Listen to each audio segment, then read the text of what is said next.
Senator Kaine, we invite you to share your voice. Political leaders talking about faith and religious leaders talking about policy. Truly, the lion and the lamb shall lie down together. I want to just say a word about two faith principles. That we should treat those in need with compassion, and that we should not be afraid to call out evil when we see it.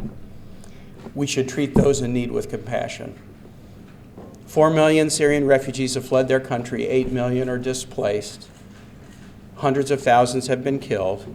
This is the worst humanitarian crisis since World War II. The picture here is a common picture. This is a suburb of Damascus that has been blockaded so people couldn't get food. And when the UN was finally able to come in early of 2014, that was the crowd waiting to just get a simple meal. These are who these refugees are.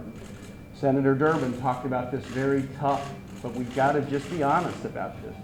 This very tough photo of a little 3-year-old boy who's himself and his brother and other members of this refugee tide that's coming out of the region washed ashore by the tide in Greece. These are who these refugees are. Right before Thanksgiving, the House passed legislation, and this is what they titled it: the American Security Against Foreign Enemies Act of 2015. Foreign enemies, right? Foreign enemies? Are these foreign enemies, these refugees, these victims?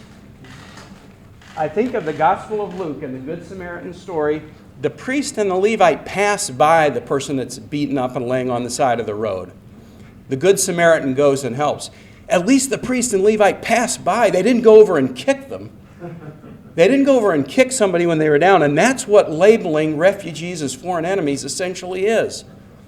So the first faith principle that we've got to stand up for is the faith principle of extending a hand to those who are in need. There's a second faith principle, calling out evil when we see it. We do have a foreign enemy. Try on for size a group that persecutes religious minorities, Christian, Jewish, Islamic, and others. Try on for size a group that sells women into slavery, that beheads hostages, that commits terrorist activity on planes or in cafes or rock stadiums in Paris. Now that is evil. That is an enemy. But compare this. It only took 2 days for the House to draft and debate and vote on calling refugees enemies. We have been at war for 17 months, and Congress has been unwilling to debate or vote and call ISIL an enemy. These refugees are not our enemies. They're fleeing our enemy. And so far, we've taken the fight to the wrong target. We have branded as enemies those who need our compassion, and we've hidden from being honest about those who our enemies really are. I'm glad to join my colleagues in the Senate and these faith leaders to call on Congress to change their direction and to extend compassion, but also to call out evil where it exists. Thank you.